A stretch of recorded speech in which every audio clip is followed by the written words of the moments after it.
Hey everybody, welcome to Pit Stops at Podium, the Rev Partners podcast where we talk to execs who competed and won, taking their companies from high growth to high scale. My name is Brendan Tollison. I am the co-founder and CEO of Rev Partners, and I'm excited to have with me today Sean Henry for our latest episode. Welcome, Sean. Yeah, Brendan, thank you so much for having me. It's great to join and chat a little bit about some of the different go-to-market motions we've seen at Stored in our progression as a company. Excited to chat. Yeah, absolutely. And as Sean just mentioned, he is the CEO of Stored, which is one of those exciting companies in the Atlanta area. If you're not familiar, they just raised their Series C. Sean was about 75. Is that right? Yep. Sorry? Yep, 75 in the Series C. Okay, great. And then they also were one of the, 5 companies that were identified as a potential unicorn in the Atlanta market. So there's a lot of exciting momentum. And so, Sean, with that, who is Stored and what should our audience know about you? Yeah, it's a really good question. And we are in one of those industries in logistics and supply chain that is not as much thought of, but ultimately runs everything around us. So it's a fun industry to unpack and start to tell people about. So Stored empowers retailers and e-commerce brands to deliver their products faster, but also in a more optimized way than they're able to do on their own.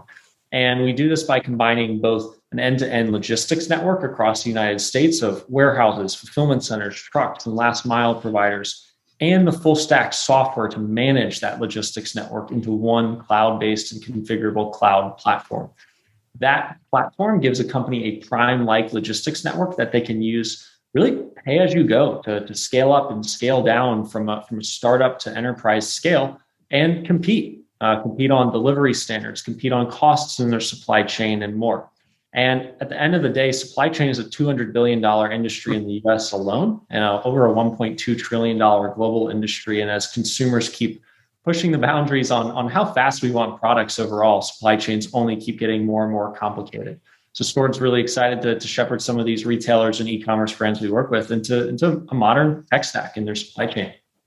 Yeah, I was about to say it's a really exciting space, and based on what you just said at the very end, it's that whole concept: how do we partner with our companies to modernize? And so I love that. Well, Sean, before we get into our big idea, you teased it out a little bit earlier in terms of kind of the maturity and the motions, which is great. But before we do that, we have a tradition here at Pit Stops at Podium, and it's this: it's understanding who our guest is outside of what they do from 9 to 5. I'm sure you're not 9 to 5 on the clock, but when you have time outside of running a business, what are some of the hobbies, interests, or passions? So give us 3 that we should know about you. Yeah. All right. Hobbies, interests, and passions. So first, I'm a huge car guy. I've been into anything and everything mechanical and breaking down and fixing things since I was a kid. Second, same thing applies on the electronics side. I got my start in business buying broken computers, cell phones, electronic parts on the internet, refurbishing, repairing, exporting them from the US and selling them in different countries. So building e-commerce websites to do so. And it's a huge passion of mine. And then lastly, I would just say family. I'm a triplet, actually. I have 2 sisters. Oh, wow. My age, and I live in Atlanta and a great family, great friends. And so spend a lot of time with them whenever I can outside of work. And as you know, the startup life, it's not as much time as you'd ever want. Yeah, I don't think we've had a guest yet that is a triplet, so you hold that distinction. So well done. I know you didn't have much control over that, but that's a fun fact. Well, Sean, let's transition into the big idea. And so you mentioned a little about who Stored is, and I think it's a good way to kind of segue into this topic, which is really understand the maturity of a sales motion. And so there is a natural progression and evolution as you think about, we mentioned a startup to ultimately become a mature organization. And so let's talk specifically about the sales aspect of that. And the 3 areas that we want to talk about. Let's start with that first customer, that evangelist. Let's start there, and then we'll move through the progression. Yeah, absolutely. So when I think about the first customer any company is trying to get, I say evangelist because it's ultimately looking for someone who's buying you for both what you do today, but also what you're going to do in the future, and buying you for the problem you're setting out to solve as much as they are for the solution. Any startup is a very iterative journey down the path of really what is our exact position in the market? What is our exact solution for the mass market of customers? But for that very first customers, you're not trying to perfectly optimize everything about that sale. You're not trying to perfectly optimize the customer acquisition cost. You're not trying to optimize the lifetime value, even the contract structure or the unit economics. you may lose money on your first customer if you really go in and do all the analysis of all your time, your energy, your team, your product, your capability, and more. But that's not the point. The point is you're ultimately getting that first proof point and that first data point. So if I go back to me and Jacob at Stored, we had multiple iterations as we were starting to launch and think about our model and how we could best impact this industry. And in each of those iterations, the very first thing we did was try to start selling. We didn't wait for build product, recruit team, get validation that this is the perfect idea in the market. We set out hard for validation. We called every customer we could. We called every, in our case, warehouse we could as well, and tried to say, would you use this? If we built this, would you use this? But so many people stood out and say, kind of, how do you get your first customer? The answer is you start asking that person who says, yes, I'll use this, to pay for it. And what is it actually going to get you to buy it? And if I price this around here, is this actually valuable for you? And if it is, you'll find that customer who says yes. And they're saying yes because they believe, again, in the problem and in you as the entrepreneur, that you can solve it. But bottom line is it's not scalable. And one thing that some companies run into is you get so caught up on those first 3, 4, 5, 10 plus evangelists, and you go raise money off of it. You hire a sales team off of it, but you haven't actually thought about, how do I go from somebody who's buying me for kind of non-value based, non-massively quantitative reasons, more just qualitative trust, partnership, and more, to really the mainstream audience where they are going to press on value proposition. They are going to press on return on investment, on risk, on product capabilities, and more. But everything we've done at Stored and in any entrepreneurial endeavor has always been, how fast can you go find that customer, that evangelist who identifies with your problem deeply and is willing to pay? And the one piece of advice I'd give is, they might be an evangelist for a different reason than you think. And it's a different reason than your core value proposition for your core customer. And that might be okay. And that might be okay because they're still using your core product for the same reasons. But just be cautious of, is this the right mainstream reason that they're buying from me as that first evangelist? Or is it the right reason to actually start signing them and go building product around them, building capabilities around them, scaling your business around them? And so the example, and what I mean by that is, we start calling our first customers, one of the first companies to adopt Stored was a public company out of China. And you don't think your first sale is going to be an enterprise public foreign entity. But to them, we were selling a distributed warehousing network across the US. The first step Jacob and I took was, let's go call 500 warehouses, cold call the supply side of our market. And almost nobody said we wouldn't want to be part of that network. We wouldn't want to be part of that platform. And so then we did the hard part. Let's go find a customer who's willing to pay for it, not just the supply side of our marketplace.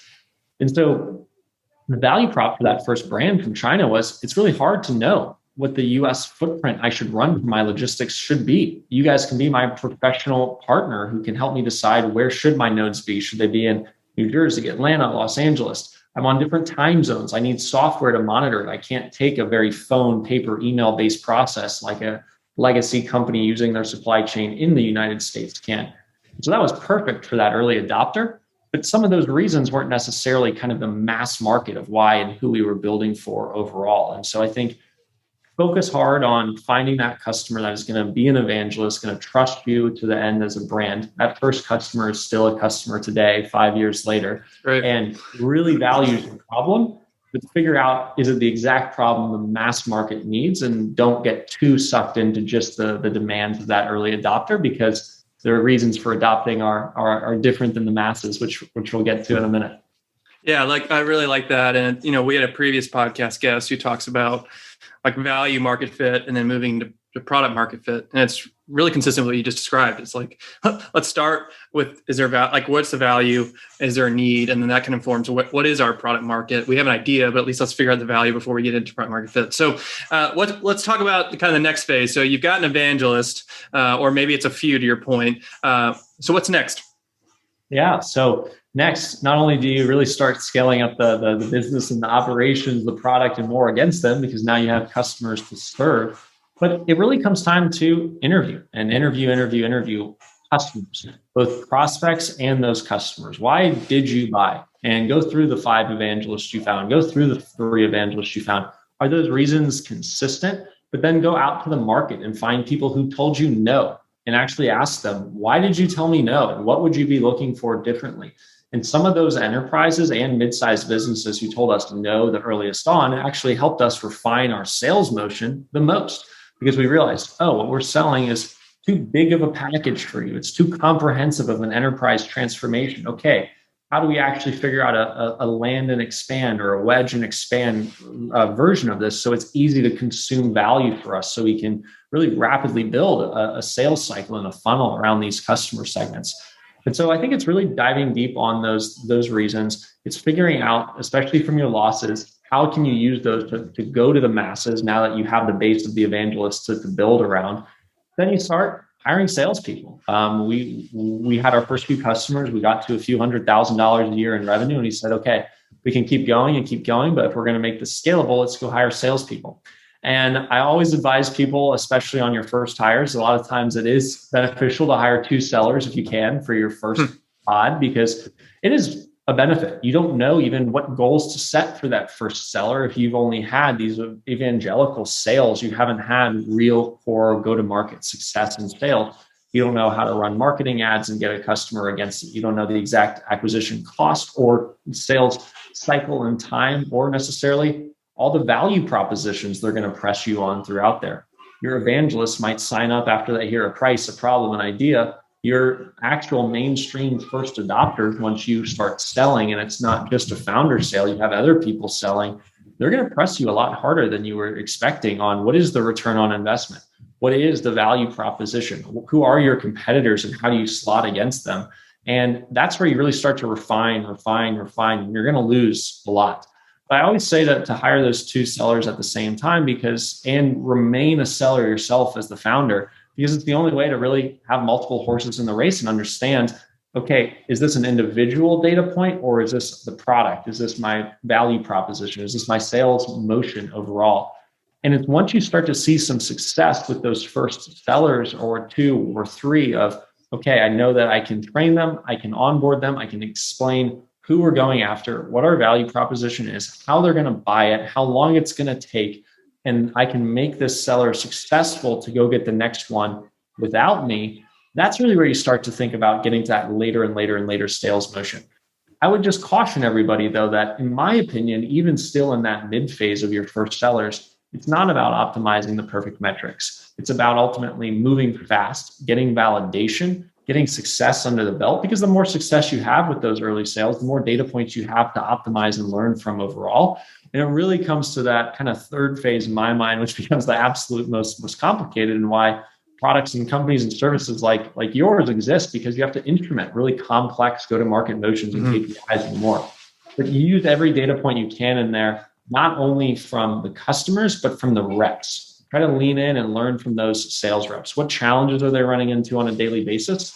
Because it's easy to underestimate how different it is for them to sell than it is for you as the founder to go sell and someone talk to you, open up to you, respect kind of that position in a slightly different way versus your first business development representative or account executive, where that prospect on the other end, until they know you're an early stage startup or company, they just see you as another company selling to them, not as the founder reaching out. And so stay very close to those reps, because they're going to help you optimize ultimately what comes in the next phase. I love that. And, I think there's a common thread that I'm hearing, which is it sounds like you have a natural curiosity and a desire to listen. And so that always informs how you build and the decisions that you make. So you talked about with the evangelist, it's understanding what their needs are. And then even when you talked about moving into that second phase, it's still talking to those customers and understanding what the needs are. And even talking about the reps, it's talking to them. And so it's, those relationships and those interviews inform how you build, which I really appreciate. We had another guest actually earlier, and they were talking about from a sales perspective, there are really 3 fundamental questions that you have to answer that a rep wants to know is, who do I target? What do I say? How do I make money? And if you can't answer those 3, then you haven't figured it out and you need to go back to the drawing board. And it sounds like you figured it out. So you discussed in that second phase, you move beyond the founder from a sales perspective, you have reps now. And let's move into kind of that more mature phase that you were just alluding to in that response. Yeah, I think it's a great piece you bring up as you enter that mature phase, which is, how do I make money? And that's why you got to stay close to the reps, because you're the founder, especially in the short term, That better not be what you care about if you're going out to start a business. You care about the long term, not the short term. But the rep, they care about the short term just as much as the long term, and it's important to them. And as you get to that late phase, there's a few things that I've found start to matter. I think the best thing I ever heard about raising venture capital is that what product market fit is meant to mean, or even kind of a go-to-market motion fit is meant to mean, is that you have a machine, and when you put a quarter in one side, you can crank a wheel and you're going to get $1 out the other side, or whatever exactly that is based on the economics you're looking for as a business.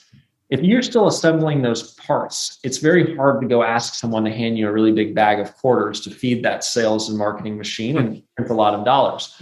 But that's ultimately what venture capital is for. It's for feeding your sales and marketing organization and feeding your engineering and R&D efforts that ultimately give you more product and capability in the market to go sell and to monetize and to scale with your customers.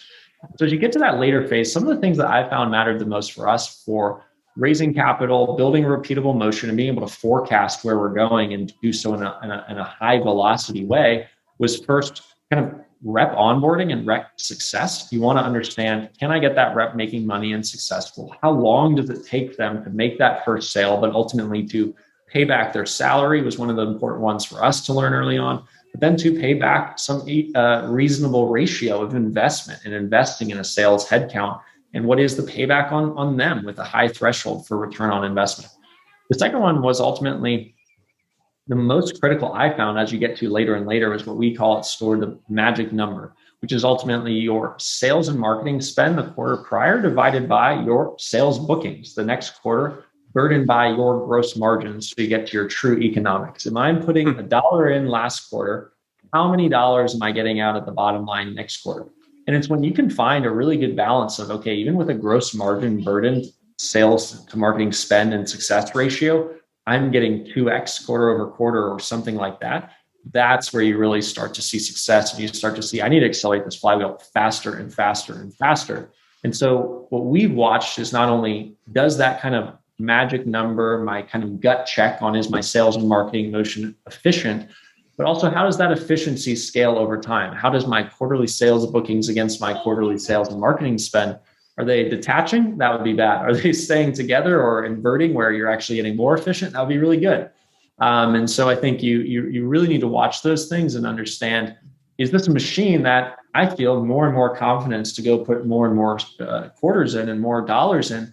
Because so many people get excited about raising venture capital, but I always try to remind people it's ultimately who sign up for big goals because you have that machine there and you're ready to go crank it harder and harder. Yeah, it only amps up the responsibility and accountability. It's a great thing. And I want to take a step back. The magic number was a great formula, and I think we should have a whole podcast on the magic number because that's a great takeaway for me, and I'm sure our audience will appreciate that. This has been super informative for me, Sean, just to understand how you think about the sales maturity motion in light of your experience at Stored. I think it was a really fantastic framework to think about kind of that evangelist and getting out of a founder-led approach, then ultimately kind of creating that process and looking at the data to inform, what investments do you make in light of what you're seeing in the data and from a revenue perspective. So thank you for joining us. We really do appreciate it. Sean, what are some practical next steps that people can take to either engage with you and or Stored? Yeah, absolutely. So I'm pretty easy to reach, Sean at stored.com, STORD, or very active on both Twitter and LinkedIn. Please look me up and would love to connect. And don't hesitate to reach out to the Stored team. We are based out of Atlanta. And if you're in Tech Square, you'll probably see someone with the Stored shirt walking around, and would love to both talk to you about potentially working at Stored or partnering if you have a company that is in around supply chain and around e-commerce and more. So don't hesitate to reach out. The easiest is Sean at stored.com. All right, Sean, thanks so much. Really do appreciate it. Thank you, Brendan. Really appreciate you having me.